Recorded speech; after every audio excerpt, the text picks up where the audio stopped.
ผมมาเล่าฟังนะครับคือเหตุการณ์เกิดจากพัดลมไฟไหม้นะครับผมเนี่ยวิ่งไปปิดไอ้สวิตช์นะครับเนี่ยสวิตช์ตัวนี้ครับสวิตช์ตัวนี้ครับเนี่ยไฟตัวนี้ไฟไหม้ครับไฟช็อตแล้วผมก็วิ่งไปปิดตัวนี้สวิตช์ตัวนี้แล้วผมก็วิ่งไปได้บอกให้ผู้โดยสารนะครับไปบอกไอ้พหรนะครับให้มาปิด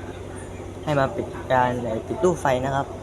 ของตู้ขบวนรถนะครับฐานะผมเป็นผู้โดยสารคนนึงครับก็รู้สึกเสียวเหมือนกันนะครับ